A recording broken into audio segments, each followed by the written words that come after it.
Olá, eu sou Tamires Mello, professora de Geografia da Escola Estadual Eleanor Roosevelt. E na aula de hoje nós vamos trabalhar sobre globalização e relações internacionais, organizações internacionais e por aí. Então, começo com essa tirinha da Mafalda. Não sei se vocês conhecem a Mafalda, né? E aí ela vai, sobe no banquinho e diz assim: Deste humilde cadeira, faço um apelo emocional pela paz mundial. Na última tirinha ela diz: bem, parece que hoje em dia o Vaticano, a ONU e a minha cadeirinha têm o mesmo poder de persuasão.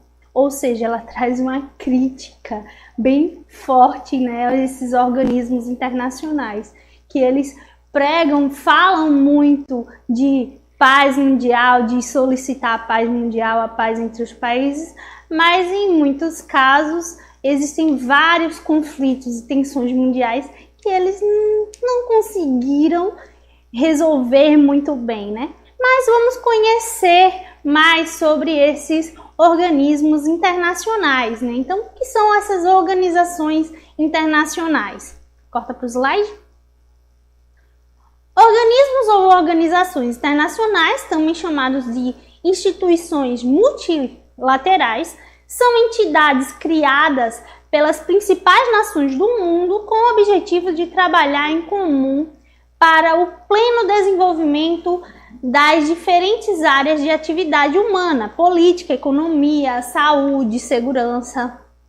Então, os organismos internacionais, né, eles visam muito a questão dos direitos humanos, os direitos fundamentais dos seres humanos de um modo global, certo?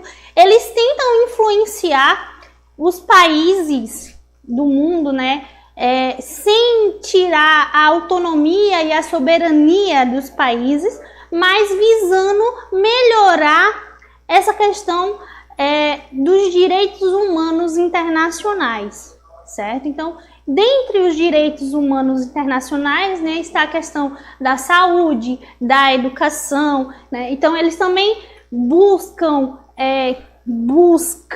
melhorar conflitos políticos, né? Eles buscam regular questões econômicas entre os países, certo? Então, quando temos conflitos políticos, aí a gente volta lá à crítica da Mafalda, né?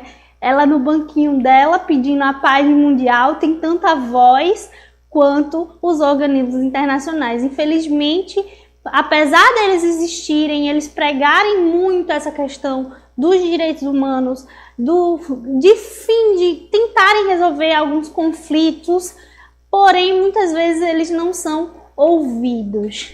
E essa é a principal crítica da Charge, certo? Então, né, os organismos internacionais, associação de estados soberanos e de pessoas que estabelecem objetivos de ação coletiva, né?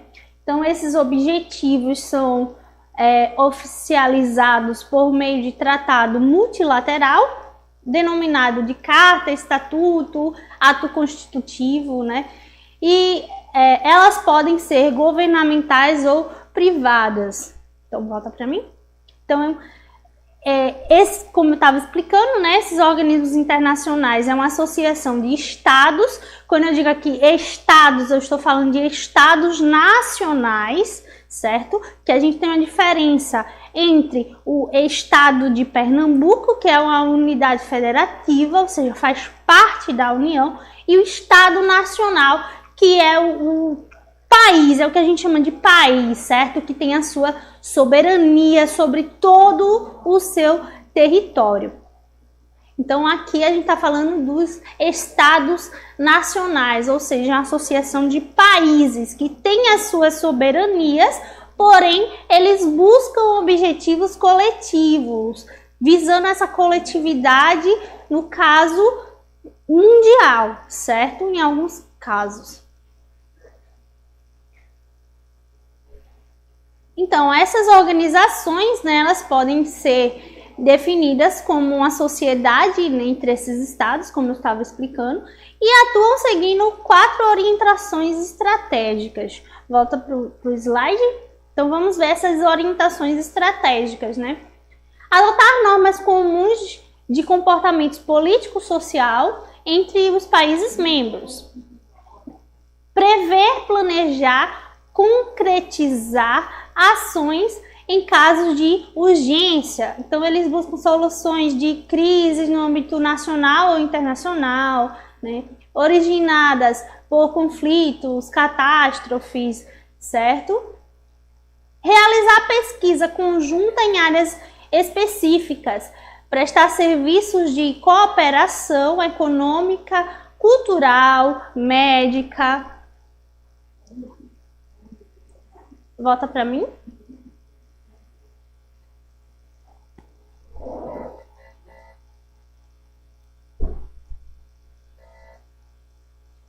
Então, essas organizações internacionais, elas vão ter justamente esses objetivos, né, de buscar soluções em casos de âmbito global, certo? A gente viu muito a ação dessas organizações, algumas organizações, agora nessa questão da pandemia que estamos vivendo, né? Então, a gente teve a questão da Organização Mundial de Saúde, né, que está bem aí em tona, sempre falando sobre a questão da pandemia, incentivando pesquisas para a gente conseguir desenvolver a vacina o mais rápido possível, né? Fazendo acordos já para que os países desenvolvidos também pensem em distribuir essa vacina quando ela for criada para os países que não têm tantas condições econômicas. Então, a OMS ela já está fazendo acordos com relação a isso, né, para que atenda a população mundial de um modo geral, independente da situação econômica dos países, certo? Então, esses organismos internacionais, eles buscam, de um certo modo, fazer essa ligação entre os países. Apesar de cada país, cada estado nacional ter a sua soberania do seu território, então esses organismos internacionais, eles pregam assim, vamos sentar e conversar direitinho, né? Vamos intermediar aqui, ver como fica melhor, certo? E aí eles vão atuar nessas diversas áreas, como já foi dito. E aí a gente tem a ONU, né, que é a Organização das Nações Unidas. A ONU vai ser um dos maiores organismos internacionais, certo? Que nós temos. Ela surgiu ao fim da Segunda Guerra Mundial, em 1945,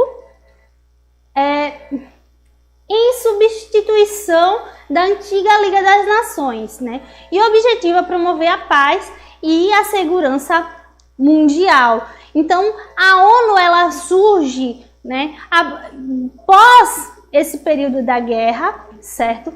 Ela conseguiu, logo de início, né, que os países assinassem, fizessem um acordo assim de não promover mais grandes guerras mundiais como foram as duas grandes guerras, certo? Então, por isso que a gente já não vê mais tantos conflitos desse patamar, porque existe um acordo internacional aqui que foi criado logo ao fim da Segunda Guerra Mundial e meio que a ONU ela tenta administrar um pouco isso. Ela tenta ser um órgão apaziguador de alguns conflitos. Então, nós temos vários conflitos internacionais hoje e a ONU tenta acordos. Então, a gente tem, por exemplo, a questão das duas Coreias, que a ONU vem intervindo, e aí já vimos recentemente uma abertura aí, né, uma aceitação, vamos dizer assim, entre a Coreia do Sul e a Coreia do Norte.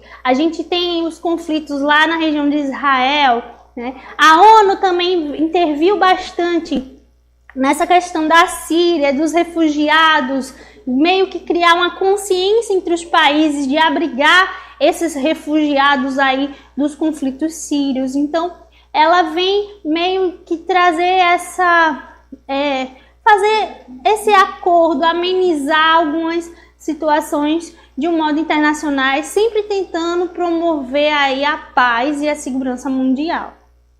Muitas vezes, infelizmente, não consegue.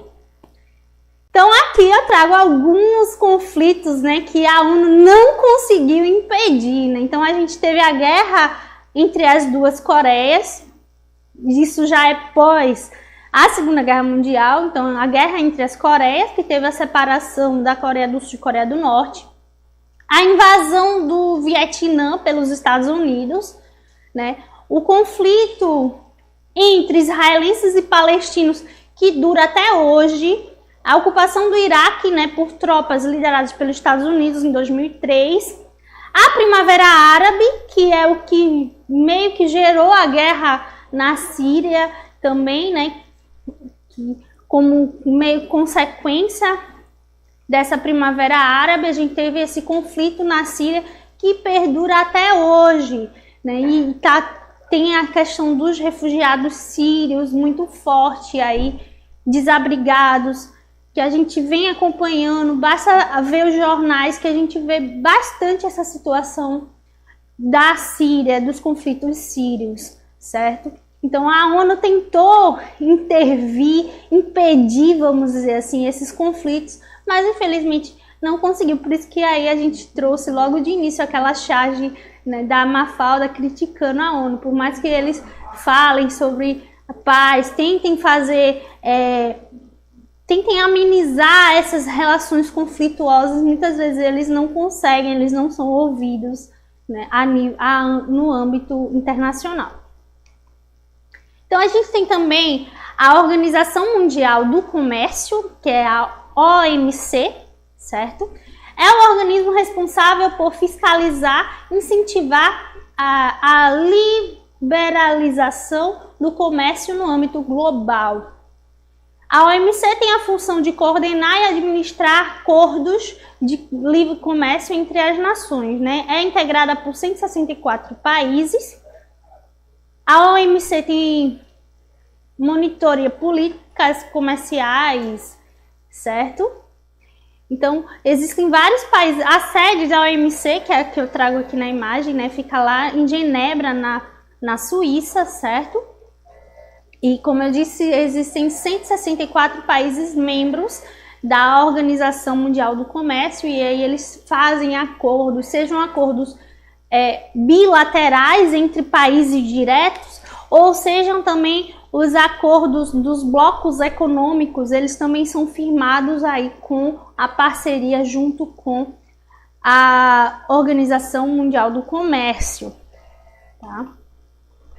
Então, a OMC, né, é o organismo responsável aí por legislar e acompanhar essas transações econômicas, né? Como eu já disse, tem esse objetivo aí de promover essa relação comercial entre os países de um modo geral, certo? Outra organização internacional, né, que na verdade eles não são, são grupos de discussões, vamos dizer assim, entre os países, que são G8, G20, e nós temos aí também o BRICS, certo? O G8 ele vem a ser o grupo das 8 superpotências, né, de grande influência no mundo. Então está aí os Estados Unidos, o Reino Unido, a França, a Alemanha, o Japão, a Itália, o Canadá e a Rússia, por ter sido uma potência bélica, né? Então tem gente que diz que é G7 mais a Rússia, mas aí tem gente que traz como G8, porque a Rússia ela entra nesse grupo de superpotências justamente por seu potencial bélico, certo? Muito mais do que o econômico. Então, né? O G8 ele não é um organismo internacional datado de regras de chefia permanente, né? É um grupo de debate entre essas superpotências que eles vão tratar questões internacionais. Apesar disso, grande poder político e econômico, justamente porque estão as 8 superpotências, as maiores potências do mundo. exercendo significativa influência sobre as organizações e moldando a ordem internacional. O G8 discute temas como a abertura de mercados, os efeitos da globalização, problemas ambientais, a concessão de suporte financeiro, principalmente aos países subdesenvolvidos, certo? Volta para mim. Então, eles são um grupo de discussão dessas superpotências que eles vão pregar aí, debater sobre essas questões internacionais, de um modo geral. Então, problemas ambientais do âmbito global, como, por exemplo, o agravamento do efeito estufa, né? O problema do aquecimento global, como minimizar os efeitos do aquecimento global nas sociedades, certo? Então, eles também vão discutir muito sobre a globalização, a integração entre os países, questões políticas e econômicas e por aí. E nós temos o G20, que ele já vai abranger. O G20 é basicamente o G8, né, os 8 países, e soma-se mais 12 países que são os países em desenvolvimento, ou seja, eles têm uma economia já forte, mas eles ainda não são desenvolvidos. E aí, dentro do G20, a gente vai ter o Brasil. O Brasil, ele faz parte do G20, certo? E aí, o G20... Volta para o slide. Então, o G20, ele é considerado, né, mais representativo e legislativo, por contar com a participação também de países em desenvolvimento, como eu disse. E não apenas dos desenvolvidos. Os objetivos são coordenação de políticas entre os membros, alianças econômicas mundiais, relações financeiras, né, prevenção de crises econômicas, minimizar riscos para esse grupo de países, certo? Então, eles também vão entrar aí no G20 e esses países, eles também entram na discussão, mas quem vai ter o poder de votos, o poder maior, é justamente o G8, porque são as superpotências mundiais, então eles têm mais poder economicamente e politicamente quando tem a reunião desses grupos de discussões, tanto do G20, do G8. E também a gente tem o BRICS, né, que são justamente os 5 países em desenvolvimento: Brasil, Rússia, China, África do Sul, África do Sul e a Índia, que são os 5 países em desenvolvimento com as economias mais fortes do mundo.